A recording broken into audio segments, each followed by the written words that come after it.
Vos ves que a lo largo de la semana la cantidad de información que nos llega es, además, exageradamente superior a la que te diría que llegaba el año pasado. No porque hayan avanzado mucho las cuestiones digitales, porque en realidad el avance de un año al otro es importante, pero no tan profundo, sino porque hay realmente información. Y así tenemos, por ejemplo, algo que debemos empezar a tomar muy seriamente en cuenta: la dirigencia que tiene la responsabilidad de la conducción de la pandemia a nivel nacional y a niveles provinciales, a mirar el espejo de lo que está pasando en Europa.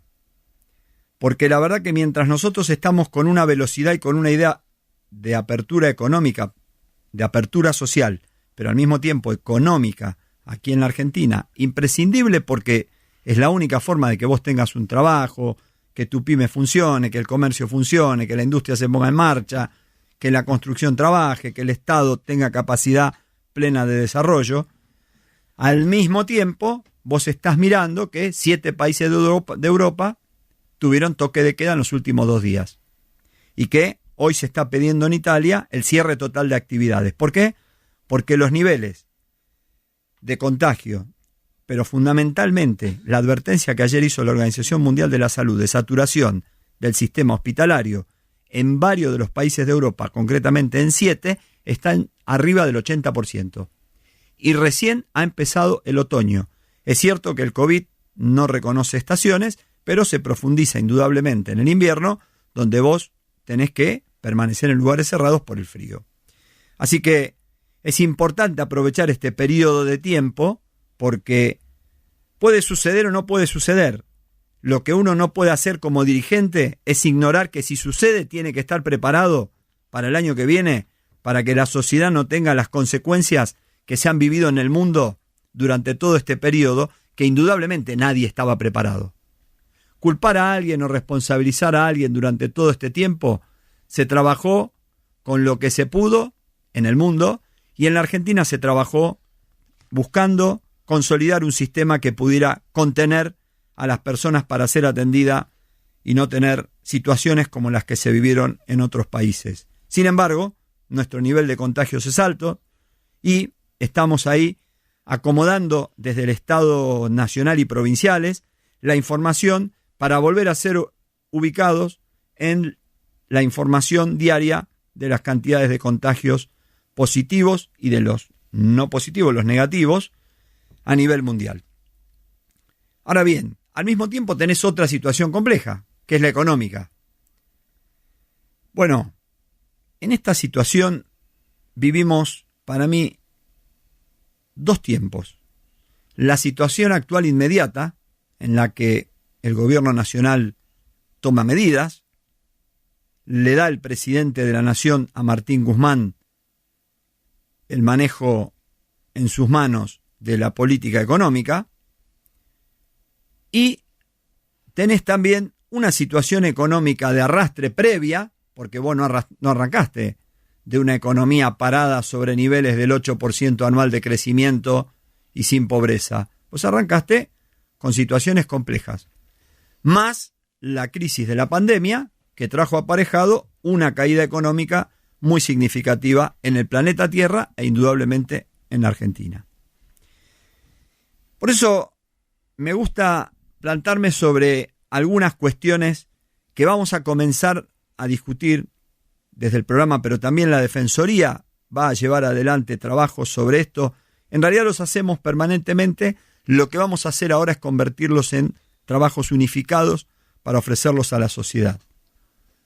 ¿Cuál es la gran deuda de la democracia? Vos que tenés ya una determinada edad, que votaste en el 83, o que tuviste la oportunidad de no haber votado, pero ser joven y conocer la situación.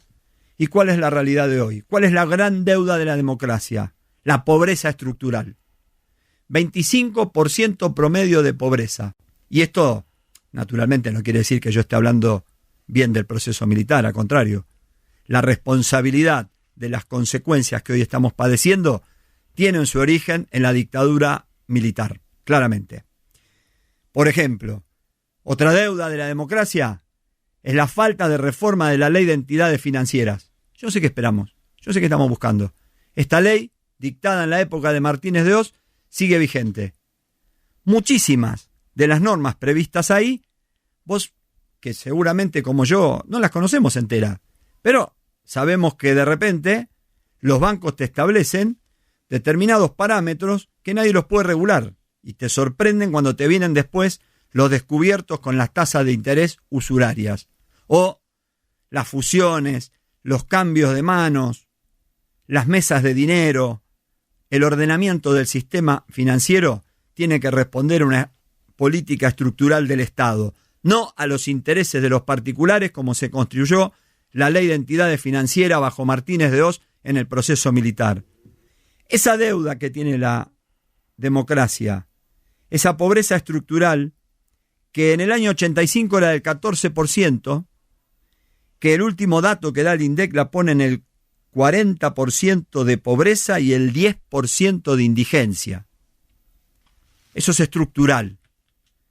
Y ahí lo que tenés que preguntarte es, ¿cuál es la responsabilidad de quién? Es de la democracia en su conjunto. ¿Pero esto significa hablar mal de la democracia? No. Significa hablar mal de la política. La verdad, lo que creo es que hubo decisiones mal tomadas, erróneas, marchas y contramarchas, que nos terminaron condenando a esta situación. ¿Cómo se corrige? Con mejor política y con más democracia, con más participación. Porque si no, te aparecen los otros sectores, que son los sectores que van en busca de la demolición de los sistemas democráticos. Y mirá, para los que tenemos determinada edad, sabemos diferenciar claramente lo que significa poder expresarte libremente en democracia, por más dura que sea tu opinión, y lo que significa ser perseguido, ser secuestrado o ser desaparecido durante un proceso militar por el solo hecho de profesar una ideología o de tener un pensamiento distinto. Por eso, a toda esta deuda estructural se le responde con mejores políticas, mayor profundización de la democracia. Asumiendo los errores que se cometieron, está bien. Yo creo que eso será producto de análisis de los historiadores, de los periodistas, pero quien gobierna, quien ejerce la conducción tiene que tomar decisiones, mostrar un camino, marcar un horizonte y llevar hacia adelante políticas claras. ¿Cuál es la situación del trabajo? Allá por el año 1984, vos tenías una gran masa de trabajadores en blanco. En blanco. ¿Qué significa en blanco? Que vos tenías aportes al sistema de la seguridad social. Tenías la posibilidad de tener una obra social, después tenías la posibilidad de jubilarte. ¿Qué pasa hoy? Esto se invirtió. Porque en aquel momento los trabajadores informales era una expresión menor. Hoy tenés, no te digo igualitariamente, me animo a decirte que ya la informalidad es superior al trabajo formal. La informalidad es superior al trabajo formal. ¿Qué significa la informalidad? Es una persona que trabaja que no tiene ningún tipo de protección social, no tiene obra social, no tiene aportes jubilatorios, salvo que tenga una gran responsabilidad individual y además la capacidad económica para destinar algo para cubrirse en el futuro. Y al mismo tiempo tampoco tiene arreteo, o sea que un conflicto que tengan en el trabajo, en el desempeño, no tiene quien lo cubra. Es la mayor de las flexibilizaciones. Mira, te recuerdo que estamos viviendo la tercera generación de personas que no ha tenido trabajo. Tercera generación. Estas son deudas integrales de la democracia. Estas son deudas que tenemos que saldar. Te voy a dar datos objetivos. El otro día Daniel Arroyo decía, vamos por un programa que sea una política de Estado para la urbanización de 4.400 barrios o villas en la Argentina, a razón de 400 por año. La pregunta es, ¿teníamos 4.400 barrios o villas en el año 75, 76? Te aseguro que no, créeme que no, porque lo conocés y lo podés buscar. Ahora, ese proceso tiene razones, tiene motivos que han ubicado, porque decir 4.400 barrios, vos decís, ¿cuánta gente es? 4 millones de personas. 4 millones de argentinos viven en esos barrios. 4 millones sin cloaca, 4 millones sin agua potable, 4 millones afuera del sistema. ¿Y qué pasa con la salud? Una salud en la que vos tenés 3 sistemas. El de la salud pública, que lo pagamos entre todos con los impuestos. El de las obras sociales, cada vez más chicos porque tenés menos trabajadores en blanco, pero tenés monotributistas que te aportan menos, y el Estado debe también ahí con las obras sociales replantearse, porque tenés que sostener a las obras sociales, y el de las prepagas. Mira, en todas el peronismo tuvo mucho que ver. La salud pública es una política natural de cualquier Estado, pero sin embargo Carrillo dejó una huella demoledora en la República Argentina. Se consolidó el sistema de salud pública. Las obras sociales es una construcción de la que participaron claramente las organizaciones sindicales. Las prepagas son una construcción de la década del 90. Bueno, llegó el momento del replanteo profundo de estos tres sistemas para que se complementen. Fue necesario que llegara la pandemia para que se planteara una pequeña discusión a ver cómo se ordenaba eso. Las prepagas son privadas. Hay un actor, un sector empresario que invierte y tiene una actividad. El Estado la legalizó, la reconoció. Bueno, bienvenido. Las obras sociales son de los trabajadores y trabajadoras. Está organizado, bienvenido. El sistema de salud pública, parémonos un poquito ahí. Mira, la ciudad de Buenos Aires, en el año 84, cuando Saguier era intendente y Alfonsín era presidente, tenía 22 hospitales. 22. Hoy, la ciudad de Buenos Aires, después de que Cavallo transfiriera los hospitales y las escuelas a las provincias, la ciudad recibió 11 hospitales. Era una municipalidad. La municipalidad de la ciudad de Buenos Aires. ¿Sabes algo? Con 22 hospitales en aquel momento y 34 hospitales hoy, recién ahora con la pandemia, volvimos a tener un poco más de camas de lo que había en el año 84 con 22 hospitales. Te lo repito, con 22 hospitales vos tenías un número de camas que era casi el mismo que ahora que tenés 34. ¿Sabés por qué? Durante todos estos años gobernó Saguier, gobernó Suárez Lastra, gobernó Grosso, Bauer, Domínguez, De la Rúa, Enrique Olivera, Aníbal Ibarra, Jorge Tellerman, Mauricio Macri y ahora Horacio Rodríguez Larreta. Todos los partidos, todas las expresiones políticas.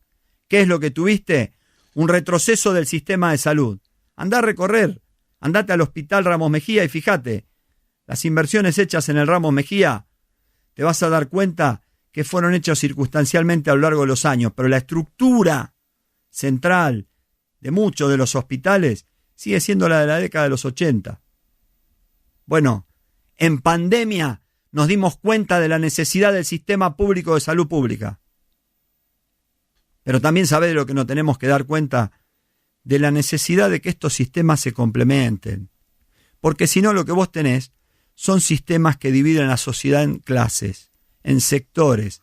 El que más puede paga una prepaga y el que no tiene nada, si puede, llega al hospital.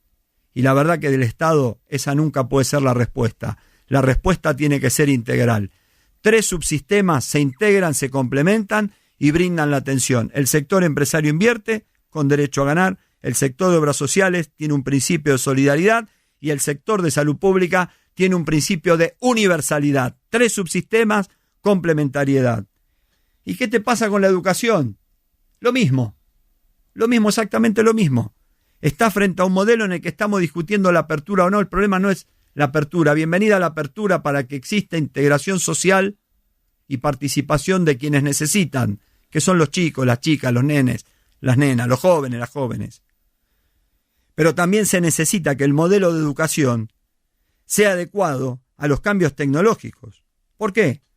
Porque hoy cualquier joven pasa varias horas con una computadora en la mano, con un teléfono, y sin embargo después le cuesta sentarse en una clase frente a alguien que le está dando su propia formación de la experiencia que tiene, que es maravillosa, pero que no se coinciden generacionalmente.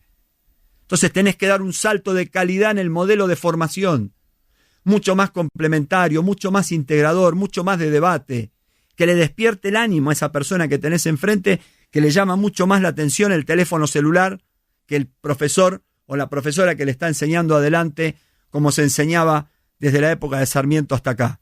Se necesita integrar generacionalmente y proponer un modelo de respeto a los docentes y de respeto a quien se está formando, porque de eso depende también el futuro de nuestra patria. Eso es lo que estamos viviendo. Esas son las deudas de la democracia. De eso hay que hacerse cargo y ese es el norte que se tiene que marcar desde el Estado, de todos los estados, no solamente del presidente de la nación. Desde los gobernadores, los intendentes, tener en claro cuáles son las deudas centrales, porque si no, nos quedamos discutiendo si hacemos un cepo chico, un cepo mediano, un cepo grande. Y la verdad que a vos, el cepo chico, el cepo mediano y el cepo grande, el problema para pagar los servicios públicos, el problema para pagar el alquiler, para ir a comprar los productos que están comenzando a desaparecer de las góndolas, no te lo resuelve. Por eso, políticas integrales de Estado tocando los temas de las deudas estructurales de la democracia.